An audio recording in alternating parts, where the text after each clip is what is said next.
Deklarasi anti-Islamophobia. Denny Sregar yang suka ngadu domba elu, sekarang teriak umat Islam harus bersatu. Ditulis oleh tim redaksi jurnal, dikutip dari berbagai sumber. Kalau berkelompok, koarnya itu paling besar. Pas dijewer dikit, langsung teriak, Islamfobia! Yang pasti, saya dan banyak teman-teman saya yang beragama Kristen, Katolik, Buddha, dan Hindu gak pernah tuh merasa ada Islamfobia. Kami hanya merasa kadrunfobia atau ketakutan berlebih pada kadrun. Mungkin bukan takut sih, lebih tepatnya jijik, seperti jijik pada kecoa. Bersama dengan pemerintah untuk menyatukan persepsi tentang apa yang kemudian selama ini terlalu diambil secara subjektif definisi dan penafsirannya. Kemudian kita satukan persepsi tentang anti-Islam. Bagaimana terjadi Islamfobia kalau hampir 90% penduduk kita orang Islam? Apa yang ditakutkan? Sejumlah tokoh lintas ormas Islam mendeklarasikan Gerakan Nasional Anti-Islamophobia atau GNAI. Pegiat media sosial Denny Sregar melontarkan sindiran keras. Sindiran keras itu dilontarkan Denny Sregar melalui akun Twitternya @DennySregar7. Yang tukang ngafir-ngafirin elu, yang rese elu juga, yang suka ngadu domba elu lagi, yang suka hina orang juga elu. Terus ketika dihantam balik ke pojok, sekarang teriak umat Islam harus bersatu.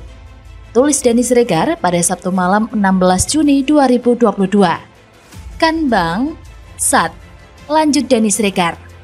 Cuitan Denny Sregar itu disertai sebuah poster dari GNAI yang bertuliskan Stop Islamophobia.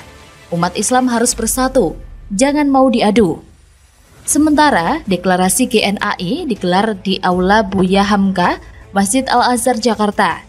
Wakil Ketua MPR RI Hidayat Nur Wahid, Ketua Persaudaraan Alumni 212 Selamat Ma'arif, Sekretaris Jenderal PP Syarikat Islam Ferry Juliantono, Wakil Ketua Partai Umat Buniyani hadir dalam acara ini seperti yang dilansir sindonews.com pada Jumat 15 Juli 2022. Inisiator dan pendiri GNAI sendiri adalah Wakil Ketua Majelis Ulama Indonesia atau MUI, Buya Anwar Abbas. Sekretaris Jenderal PP Syariat Islam, Ferry Juliantono, cucu pendiri Nahdlatul Ulama, Kiai Haji Wahab Hasbullah, yaitu Gus Aam, Ahmad Dhani Prastyo, Habib Muksin, Ustadz Umar Hussein, dan Ustadz Alfian Tanjung. Deklarasi dan pernyataan sikap GNAI ini dibacakan oleh Presidium GNAI, Ferry Juliantono.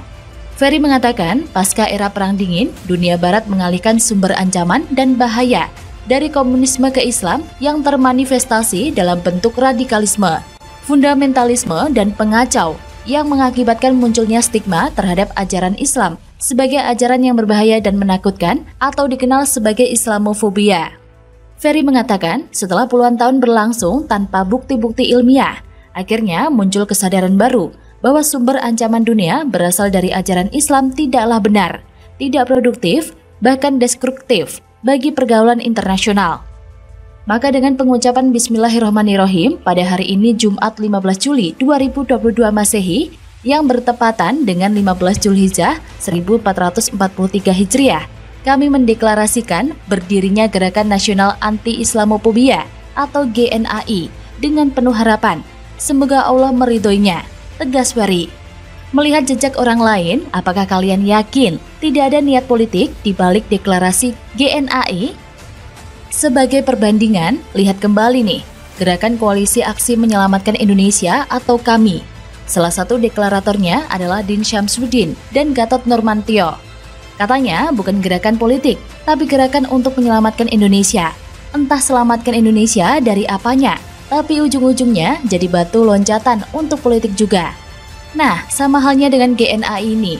Tujuannya tak lain dan tak bukan adalah untuk kepentingan politik. Why? Lihat lagi siapa yang mendukung gerakan tersebut. Bahkan Rizik saja mendukung. PA212 pun mendukung. Petinggi PKS pun mendukung juga. Tidak ada NU atau Muhammadiyah di sana. Ini adalah politik agama dalam wajah baru. Dengan gerakan ini, mereka memposisikan diri sebagai kelompok suci pembela agama. Sedangkan lawan mereka akan dianggap sebagai orang-orang yang menggaungkan narasi Islamophobia, misalnya Denny Sregar Abu Janda, dan lain-lain, atau bahkan pemerintah nih. Siapapun yang berseberangan dengan mereka bisa jadi akan dianggap anti-Islam, dan ini akan dipolitisasi sedemikian rupanya. Yakin kalau mereka tidak akan melakukan ini di pemilu atau pilpres pada tahun 2024, kelompok yang sama yang memainkan agama pada pilpres lalu. Gerakan ini lebih mengena karena bersinggungan langsung dengan agama. Kalau narasi antek PKI rasanya sulit menyentuh logika masyarakat awam sekalipun. Tapi kalau narasi anti-Islam lebih mudah meyakinkan masyarakat. Anggap saja mereka khawatir jelang 2024. Si mesum yang sedang dipenjara itu tidak bisa lagi memimpin gerombolan-gerombolan dungu untuk ikut dalam politik. Maka dengan segala cara mereka menggalang kekuatan dengan narasi yang aneh. Mereka yang mendukung GNAI adalah kelompok lama, kelompok itu-itu juga. Kalau masyarakat masih belum sadar, apalagi beri panggung ke mereka. Sama saja beri peluang kepada mereka untuk bikin gaduh. Bagaimana menurut Anda? Pernah disindir Menteri PUPR dan Ahok, Anies akhirnya bebaskan lahan 14.755 meter kali Ciliwung. Waduh, melawan Sunatullah dong Pak Anies, ditulis oleh tim redaksi jurnal dikutip dari berbagai sumber. Pemerintah Provinsi atau Pemprov DKI Jakarta melalui Dinas Sumber Daya Air atau SDA melakukan pembebasan lahan guna mengendalikan banjir di Kali Ciliwung segmen Cawang, Kramat Jati, Jakarta Timur. Adapun lahan yang dibebaskan seluas 14.000 meter persegi. Dikutip dari laman Instagram @dinas_SDA, dikutip pada Jumat 8 Juli 2022, jika Dinas Sumber Daya Air Provinsi DKI Jakarta telah melakukan pembebasan lahan untuk proyek pengendalian banjir di Kali Ciliwung segmen Cawang, Kecamatan Kramat Jati, Jakarta Timur.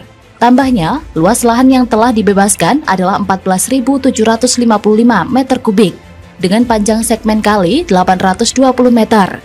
Dalam unggahan tersebut, terlihat ratusan titik lahan telah bebas atau berwarna hijau. Selain itu, bangunan terlihat sudah rata dengan tanah. Dinas SDA melakukan pembebasan lahan bertujuan guna melebarkan kali dan mereduksi banjir imbas luapan Kali Ciliwung ke permukiman warga. BTW, kalau ngomongin soal program normalisasi sungai di Jakarta, emang nggak lepas dari kata lamban dan bahkan terkesan mandek.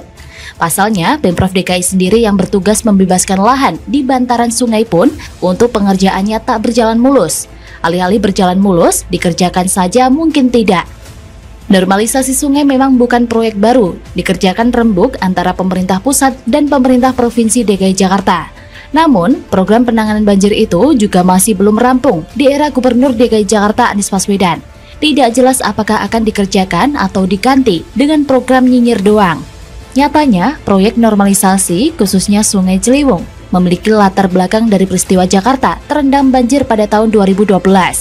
Saat itu, Gubernur DKI Jakarta masih dipimpin Fauzi Bowo menilai perlunya penambahan kapasitas angkut aliran sungai agar air tak meluber ke tempat lain. Program normalisasi Ciliwung ini dikerjakan oleh Balai Besar Wilayah Sungai Ciliwung Cisadane atau BBWSCC, Kementerian PUPR, dan Pemprov DKI Jakarta. Setelah ide datang dari Fauzi Bowo, normalisasi Sungai Ciliwung mulai dikerjakan di era kepemimpinan Gubernur DKI Jakarta Joko Widodo dan dilanjutkan oleh wakilnya Basuki Cahayapurnama atau Ahok yang diangkat menjadi Gubernur DKI sejak tahun 2014 silam. Target normalisasi Sungai Ciliwung mencapai 33 km yang terbentang dari jembatan Jalan TB Simatupang hingga pintu air Manggarai. Proyek ini sudah dikerjakan sepanjang 16 km sampai era Ahok. Proyek tersebut kini mandek, tak dikerjakan, terbengkalai, dan digantikan program penanganan banjir yang nggak jelas oleh Anies Baswedan. Mandeknya pengerjaan proyek normalisasi tersebut bukan tanpa sebab. Salah satu penyebabnya karena minim pembebasan lahan yang jadi tugas Pemprov DKI Jakarta.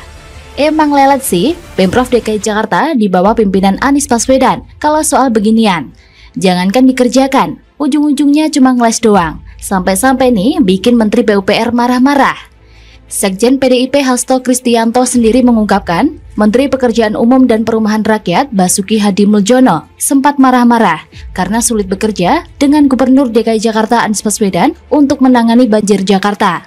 Hal itu disampaikannya sebelum memulai acara program Gerakan Penghijau dan Bersih-Bersih Daerah Aliran Sungai atau DAS Cinta Ciliwung Bersih di Waduk Cincin, Jakarta Utara pada hari Minggu 21 Februari 2021. Padahal di tahun 2022 saja, Pemprov DKI Jakarta menganggarkan 850 miliar untuk pembebasan lahan normalisasi sungai di Jakarta. Ida Mahmudah, selaku Ketua Komisi D DPRD DKI Jakarta, dibuat heran. Dulu, di masa kepemimpinan Gubernur Jokowi dan Ahok, pembebasan lahan bisa berjalan. Kini saat Anies menjabat, lahan tak kunjung dibebaskan dan mengakibatkan pada normalisasi yang mandek. Betapa menyedihkannya nasib DKI Jakarta yang sangat merugi setiap banjir menerpa. Entah bagaimana rasanya jadi warga DKI Jakarta yang selalu jadi korban ketidakbecusan Gubernur seiman dalam menangani penyakit langganan ibu kota itu. Selalu diberi janji-janji tapi tak pernah ditepati. Ya, hasilnya pasti kecewa lah. Tapi wajar saja kalau warga DKI Jakarta sendiri tak peduli dengan kehadiran gubernurnya. Begitulah kira-kira.